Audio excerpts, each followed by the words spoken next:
बोले शंकर भगवान की जय। आज हम करेंगे श्रावण मास महात्म का 27वां अध्याय। भगवान श्री सदाशिव ने कहा, हे सनत कुमार, अब मैं श्रावण मास में कर्क तथा सिंह संक्रांति में जो कुछ कार्य होता है वह तुम्हें बतलाऊंगा। कर्क संक्रांति से सिंह की संक्रांति तक सब नदियां रजस्वला हो जाती हैं। उस काल में उन नदियों में स्नान नहीं करना चाहिए।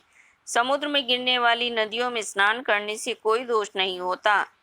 कुछ मुनियों का कहना है कि कर्क संक्रांति से दक्षिण दिशा में स्थित भगवान अगस्त्य के उदय काल तक नदियां सूख जाती हैं।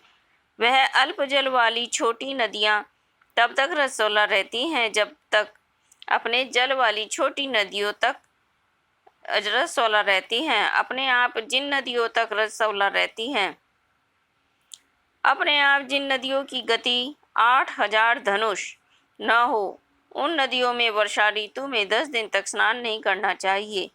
कर्क संक्रांति के आरंभ में बड़ी नदियां रसवाला हो जाती हैं। जैसे स्त्रियां 3 दिन तक अपवित्र रहकर चौथे दिन पवित्र होती हैं, वैसे ही महानदियां भी 3 दिन तक अपवित्र रहकर चौथे दिन पवित्र होती हैं। अब मैं उन नदियों का वर्णन करूंगा, तुम ध्यान पूर्वक सुनो।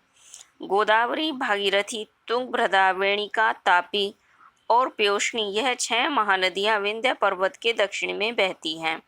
भागीरथी, नर्मदा, यमुना, सरस्वती, विशोका तथा वित्सता, यह 6 महानदियां विंध्य पर्वत के ऊपर बहती हैं। 12 महानदियां देवर्षि क्षेत्र से प्रादुर्भाव होती हैं।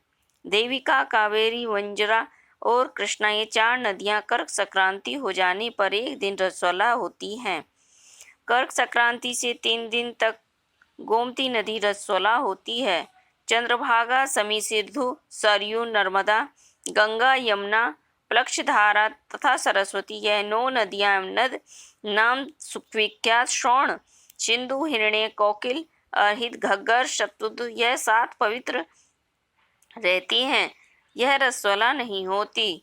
धर्म, द्रवा, गंगा, यमुना तथा सरस्वती, यह सब काल में गुप्त राजदोष वाली होती हैं। यह सदा पवित्र हैं।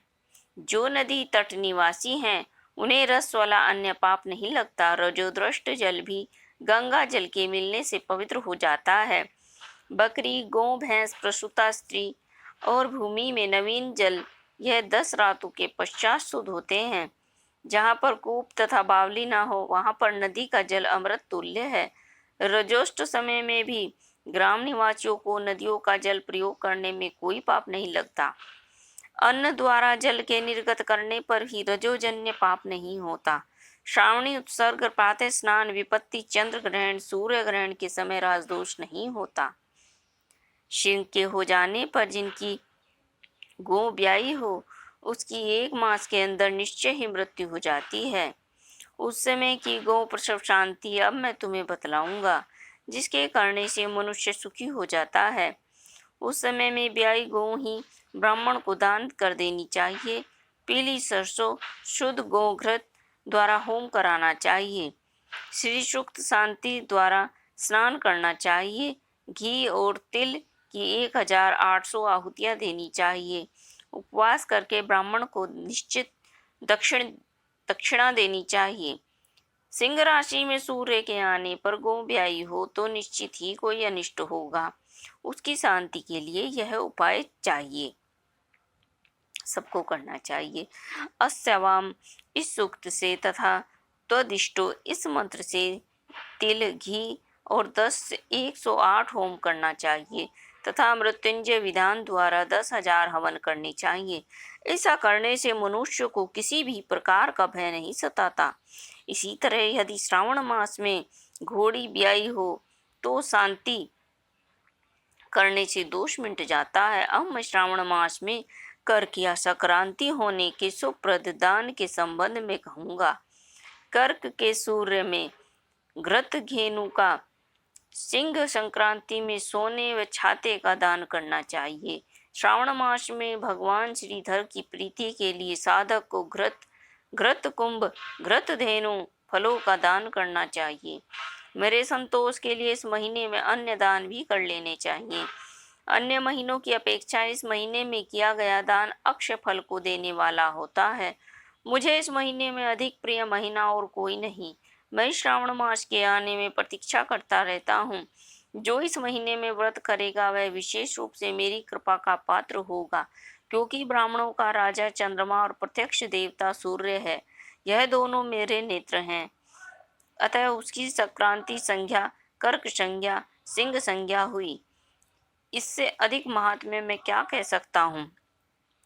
जो 12 महीनों के स्नान का फल प्राप्त हो जाता है और मनुष्य श्रावण मास में प्रातःकाल कर स्नान नहीं करता, उसके 12 महीनों में किए हुए सभी काम व्यर्थ हो जाते हैं। मनुष्य को यह संकल्प करना चाहिए कि हे महादेव, हे दया सिंधु, मैं श्रावण मास में संयत हो प्रातःकाल उठकर नहाऊंगा। प्रभु, आप मेरा यह कार्य निर्विघ्न पूरा करें। मनुष्य को चाहिए स्नान करे, शिव पूजा करे, श्रावण मास महात्म्य तथा कथा भक्ति से पूरे महीने तक सुनता रहे। इस तरह कृष्णादि महीना लिखा है, पर श्रावण महीना शुक्लादि अभिष्ट है। श्रावण मास का महात्म्य कौन वर्णन कर सकता है। इस सावन के महीने के व्रत के प्रताप 7 प्रकार की जो वंध्याएं कही गई हैं उनकी करने से दोष मिट जाता है। फिर भी और पुत्र की प्राप्ति भी हो जाती है। विद्यार्थी को विद्या, बलार्थी को बल, रोगी को आरोग्य प्राप्त हो जाता है। जो मनुष्य बंधन में बंधा हुआ हो, बंधन से छूट जाता है। धनार्थी को इस वर्ष से धन की प्राप्ति हो जाती है और भायार्थी को स्त्री की प्राप्ति हो जाती है। हे जात, साधक जो भी इच्छा करता है उसकी सब इच्छाएं पूर्ण हो जाती हैं।